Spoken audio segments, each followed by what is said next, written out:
The cold hit her first sharp and dry, like broken glass against her lungs. Lieutenant Kaya Mendez stepped off the roaring transport into a winter so silent it seemed to judge her.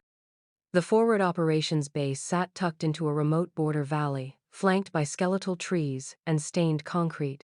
Snow flurries swirled around her boots, still perfect from supply issue, the soles untouched by mud, the laces pulled too tight. She wore her uniform like it had never seen a bad day. Her posture was textbook, her salute crisp, and her eyes unreadable behind matte sunglasses. That alone was enough to earn suspicion. A group of soldiers unloading gear paused just long enough to watch her pass. One of them, gray at the temples and wrapped in a scuffed field jacket, leaned in with a smirk.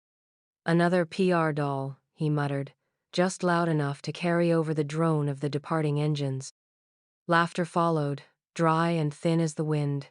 Staff Sergeant Deeks, thick-necked and broad-chested with a patchy beard and too many stories he loved to retell, let out a mock neigh. "Watch out, boys," he bellowed. "Show pony reporting for duty." Kaya didn't flinch. Her boots clicked across the concrete, like punctuation marks. She didn't offer an answer, didn't break stride, didn't glance in their direction. The cold had nothing on what she'd been through. This was expected.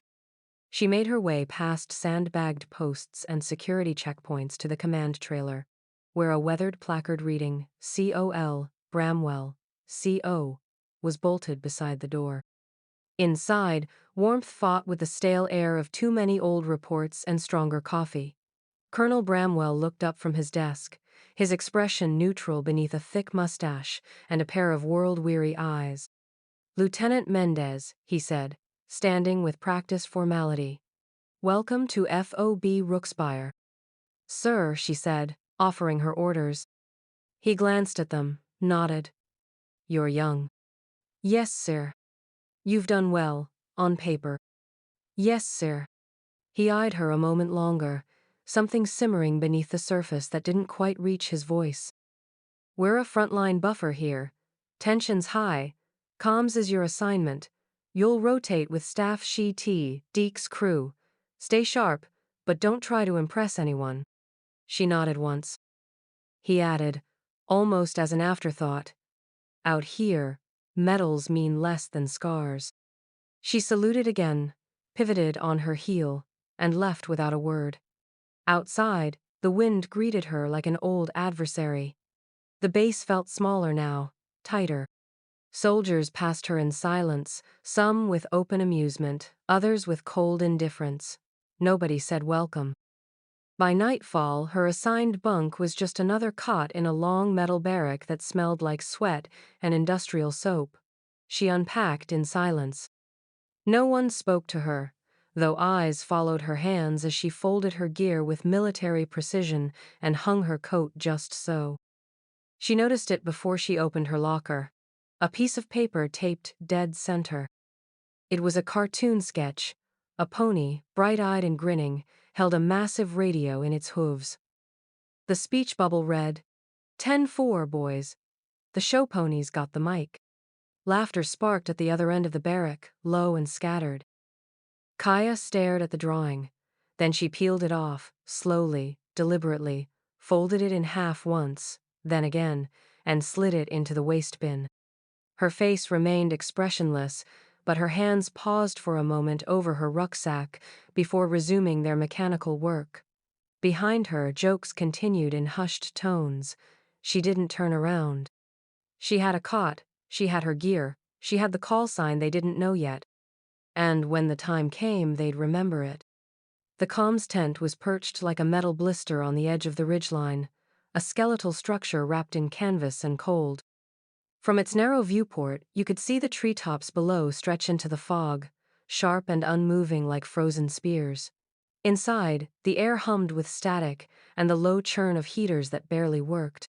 Lieutenant Kaya Mendez sat at the console, headset snug against her ears, her hands dancing over dials and keyboards, with the kind of quiet mastery that didn't beg for praise, it just did the job.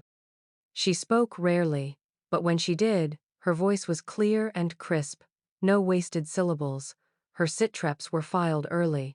Her signal audits never needed correction. She filled in on midnight rotations without being asked. When one of the corporals fell sick during the graveyard shift, Kaya showed up 10 minutes before he even thought to call in. She read frequencies like others read novels intimately, confidently, like they whispered to her in code. The old-timers started watching her differently, not friendly, not warm, but curious. Staff Sergeant Deeks, ever the loudest voice in the room, didn't stop calling her show pony. But each time he cracked the joke, the laughter came slower, thinner. The junior soldiers still smiled, but it didn't reach their eyes anymore. One of them even handed Kaya a hot coffee during a long shift without saying a word, just nodded and walked off. Small cracks in the armor of skepticism, Kaya noticed. She didn't mention it. On the third Tuesday of her deployment, during a routine surveillance sweep, a drone feed monitoring the buffer zone stuttered, then cut out completely. No warning, just static and black screen. In most cases, this would trigger a tiered escalation reported up, wait for tech, fill out logs, but Kaya didn't hesitate. Her fingers blurred across the terminal, rerouting the uplink, cross-referencing ID codes, and patching in a secondary satellite bounce.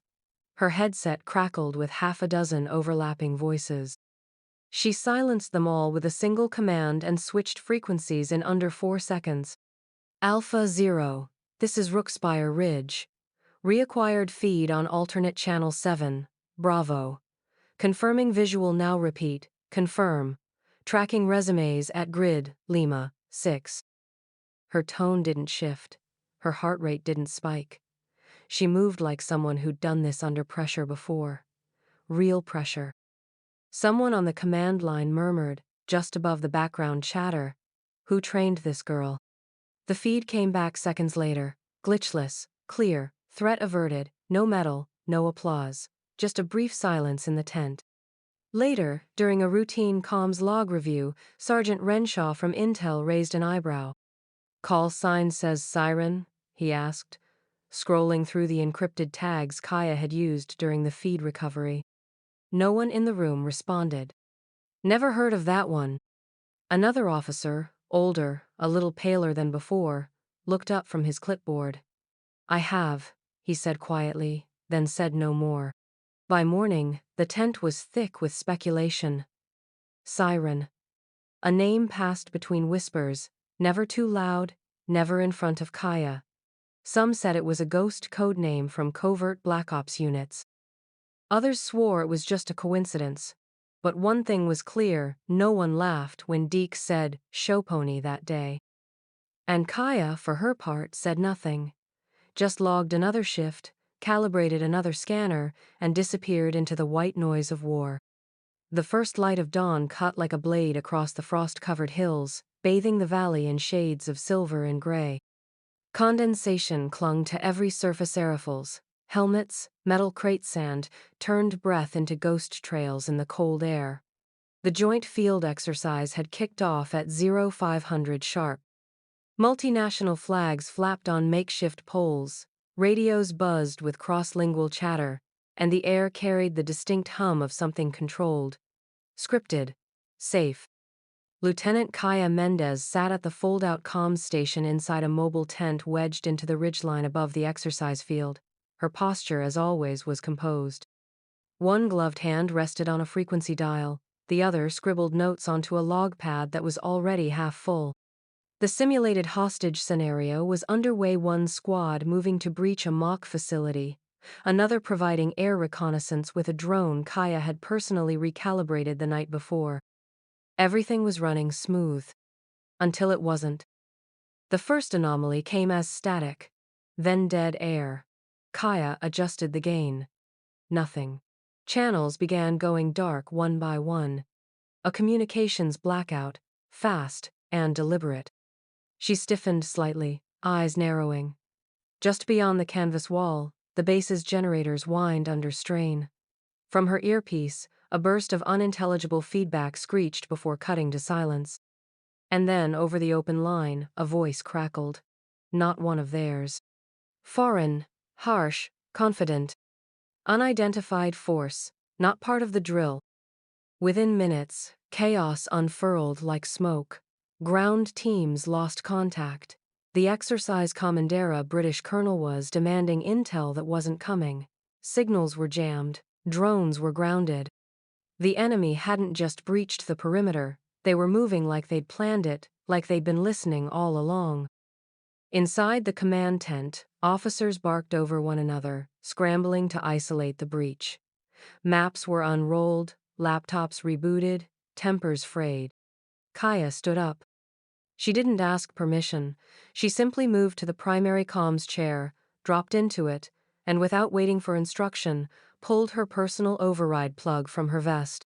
"What are you doing?" an Italian major demanded. "Fixing it," she said. She jacked into the console, bypassing the crippled satellite relay and bringing online a secondary frequency shielded by older analog encryption. Her fingers worked the panel with unnatural speed. Her voice followed, not loud, but cold, clipped, and exact. "Foxtrot, 7 redirect to Echo Ridge. Break protocol, engage fallback pattern Theta, Romeo. Echo units, silent posture. Watchtower 9 adjust to signal Delta, 5 and hold." The room froze. The commands weren't standard. Some didn't even match the field handbook. But units started responding, foreign voices checking in, tones of confusion laced with sudden urgency. Then something stranger. From the other side of the battlefield, the enemy's push slowed. Surveillance feeds flickered back to life just long enough to catch shapes moving fast, the wrong way. Retreating. The unauthorized force pulled back in coordinated waves, disappearing over the tree line with mechanical precision. No explanation, no threat issued. Just a withdrawal that left even the hardened veterans speechless. In the silence that followed, someone muttered, "What the hell did she just say?" A general stared at Kaya. "Who taught you those codes?" Kaya didn't answer. She simply unplugged her override and began logging the incident as if it were another training hiccup. But back in the restored signal logs, one line caught the eye of a NATO analyst reviewing the aftermath. Call sign, Siren. The rumors were no longer whispers. The girl in the perfect uniform had said words no one else could, and the enemy had heard them. And run. The sun barely crested the ridge when the summons came. A runner in corporal stripes knocked twice on the edge of Kaya's bunk with an urgency just shy of panic. "Command wants you. Now." He didn't look her in the eye. Kaya was already up. She hadn't slept. The base felt different this morning, heavier, quieter. The usual breakfast clatter in the mess was muted. Conversations paused when she passed. A few soldiers nodded stiffly. Others stood, not fully knowing why.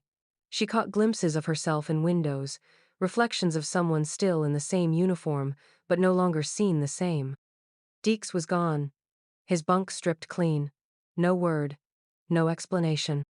She walked to the command tent with the same even stride as always, boots cutting softly into the frost-covered gravel.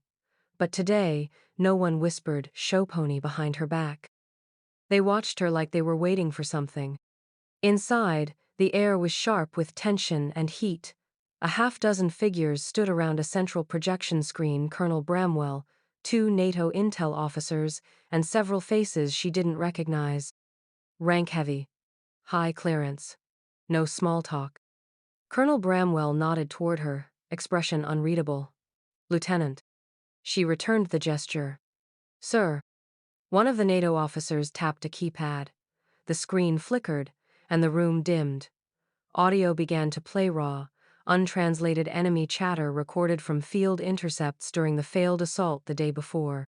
Kaya stood still, arms behind her back, watching as soldiers listened to a voice shouting in clipped bursts of panic. An unfamiliar tongue, but then clearly, unmistakably, 3 English words came through. "Siren is on comms. Pull back." Silence. One of the officers turned, slowly. "We ran it against 5 years of intel. That phrase has appeared before. Always coded, always buried deep, always connected to operations that weren't supposed to exist." Another chimed in, this one older, more careful with his words. "Who gave you clearance for Theta?" Romeo fallback procedures. Kaya didn't blink. No one. I created them. With my father. A long pause. A low exhale from Bramwell. He finally spoke, softer than usual. We've reviewed your full file, Lieutenant. Or rather, what wasn't redacted. He tapped the folder on the desk. It was thin but dense with meaning. Admiral Gabriel Mendez, Joint Special Warfare Command. Call sign, Thunder. He looked at her. And you, Siren. Your training started at 13. Linguistics, signal encryption, strategic destabilization theory, psychological operations. Kaya said nothing. One of the observers broke the silence. We always thought Siren was an algorithm, a ghost protocol. He looked at her like she wasn't quite real. But it's you.